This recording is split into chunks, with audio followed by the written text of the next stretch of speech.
ओम गंग गणपतये नमो नमः। संक्षिप्त शिव पुराण सतरूथ संहिता अध्याय 14-15। शिव जी के सुष्मिता के गर्भ में प्रकट ब्रह्मा जी द्वारा बालक का संस्कार भाग 2। नंदीश्वर कहते हैं, मुने इस प्रकार अमृता रूपी रसों द्वारा पालन करते हुए गृहपति ने शुभ दिन में सर्वहितकारी शिवलिंग की स्थापना की और पवित्र गंगाजल से भरे हुए 108 कलशों द्वारा शिव जी को स्नान करके ऐसे घोर नियमों का स्वीकार किया जो कृतात्मा पुरुष के लिए दुष्कर था। नारद जी इस प्रकार एकमात्र शिव जी के मन में लगाकर तपस्या करते हुए उस महात्मा गृहपति आयु का 1 वर्ष व्यतीत हो गया। तब जन्म से 12वां वर्ष आने पर नारद जी के कहे हुए उस वचनों को सत्य से करते हुए व्रतधारी इंद्र उनके निकट पधारे और बोले, विप्रवर, मैं इंद्र हूँ, तुम्हारे शुभ व्रत से प्रसन्न हूँ। अब तुम वर मांगो, मैं तुम्हारी मनोवांछा पूर्ण कर दूंगा। तब गृहपति ने कहा, मघवन, मैं जानता हूँ आप व्रतधारी इंद्र है, परंतु वृष शत्रु, मैं आपको वर याचना करना नहीं चाहता। मेरे वरदायक तो शंकर जी होंगे। इंद्र बोले, शिष्यो, शंकर जी मुझसे भिन्न थोड़े हैं। अरे मैं देवराज हूँ, अतः तुम अपने मूर्खता का परित्याग करके वर मांग लो, देर मत करो। गृहपति ने कहा, पाक शासन, आप अहिल्या का सतीत्व नष्ट करने वाले दुराचारी पर्वत शत्रु है ना, आप जाइए, क्योंकि मैं पशुपति के अतिरिक्त किसी अन्य देवता के सामने स्पष्ट रूप से प्रार्थना नहीं करना चाहता। नंदिकेश्वर जी कहते हैं, मुने गृहपति के उस वचन सुनकर इंद्र के नेत्र क्रोध से लाल उठे। वह अपने भयंकर ब्रज को उठाकर उस बालक को डराने धमकाने लगे। तब बिजली की ज्वालाओं से व्याप्त उस ब्रज को देखकर बालक गृहपति को नारद जी के वाक्य स्मरण हुआ है। फिर तो वह भय से व्याकुल होकर मूर्छित हो गए।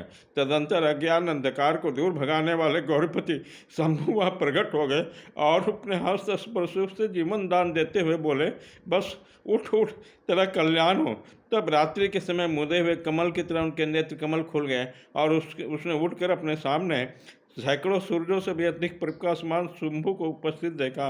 उनके ललाट में तीसरा नेत्र चमक रहा था, गले में नीला चिन्ह था, ध्वजा पे वृषभ का स्वरूप दिख रहा था। वामांग में गिरजा देवी विराजमान थी, मस्तक पर चंद्रमा सुशोभित था, बड़ी बड़ी जटाओं से उनको अद्भुत शोभा हो रही थी।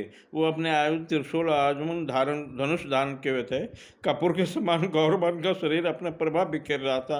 वे गज चर्म लपेटे हुए थे। उन्हें देखकर शास्त्र कथित लक्षणों तथा गुरु वचनों से जब गृहपति ने समझ लिया कि महादेव है, तब हर्ष के मारे उनके नेत्रों में आंसू छलका, गला रुंध गया और शरीर रोमांचित हो उठा। वे क्षण भर तक अपने आप को भूलकर चित्रकूट तथा त्रिपुट पर्वत की बातें निश्चल खड़े रहे। जब वो स्तवन करके नमस्कार करने अथवा कुछ भी कहने में समर्थ न हो सके, तब शिव जी मुस्कुराकर बोले, ईश्वर ने कहा, गृहपति, जान पड़ता तुम व्रतधारी इंद्र से डर गए। बस तुम भयभीत मत हो, क्योंकि मेरे भक्त पर इंद्र और ब्रज को कौन कहे। जमराज भी अपना प्रभाव नहीं डाल सकते। यह तो मैंने तुम्हारी परीक्षा ली है। मैंने तुम्हें इंद्र रूप धारण करके डराया है। भक्त भद्र, अब मैं तुम्हें वर देता हूँ। आज से तुम अग्निपथ के भागी होगे। तुम समस्त देवताओं के लिए वरदाता बनोगे। अग्नि, तुम समस्त प्राणियों के अंदर जठराग्नि से विचरण करोगे। तुम्हें दिक्पाल से धर्मराज और इंद्र के मध्य में राज्य की प्राप्ति होगी। तुम्हारे द्वारा स्थापित ये शिवलिंग तुम्हारे नाम पर अग्निश्वर नाम से प्रसिद्ध होगा। यह सब प्रकार के तेजों की वृद्धि करने वाला होगा।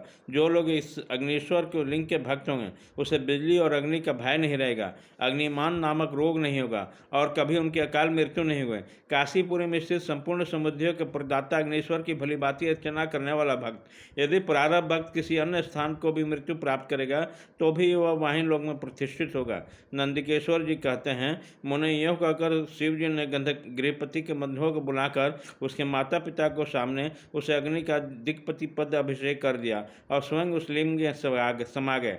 तात इस प्रकार मैंने तुम्हें परमात्मा शंकर के गृहपति नामक अग्नि-अवतार, जो दुष्टों को प्रीत करने वाला, वर्णन कर दिया। जो सूर्य पराक्रमी जितेंद्र पुरुष अतः सत्य संपन्न अग्नियाँ स्त्रियाँ अग्नि प्रवेश कर जाती हैं, वे सबके सब अग्नि श्री की तेजस्वी होती है। इस प्रकार जो ब्राह्मण अग्निहोत्र प्रायण ब्रह्मचारी तथा पंचाग्नि का सेवन करने वाले हैं, वे अग्नि के समान वर्षवी होकर अग्निलोक में विचरते हैं। जो शीतकाल में शीत निवारण के निमित्त बोझ की बोझ लकड़ियाँ दान करता है, अथवा जो अग्नि की इष्ट करता है, जो अग्नि के सन्निकट निवास करता है, जो श्रद्धापूर्वक किसी अनाथ मृतक का अग्नि संस्कार कर देता है, अथवा स्वयं शक्ति न होने पर भी दूसरे को प्रेरित करता है, वह अग्निलोक में प्रतिष्ठित होता है। द्विजातियों के के लिए परम कल्याणकारी एक अग्नि है। वह निश्चित रूप से गुरु, देवता, व्रत, तीर्थ आदि सब कुछ है।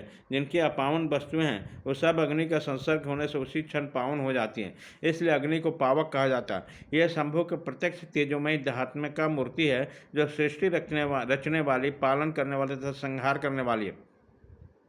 भला इसके बिना कौन सी वस्तु दृष्टिगोचर हो सकती है। इसके द्वारा भक्षण किए हुए धूप, दीप, निमित्त, दूध, दही, घी और खाड़ आदि देवगण स्वर्ग में सेवन करते हैं। अध्याय 14-15 खत्म।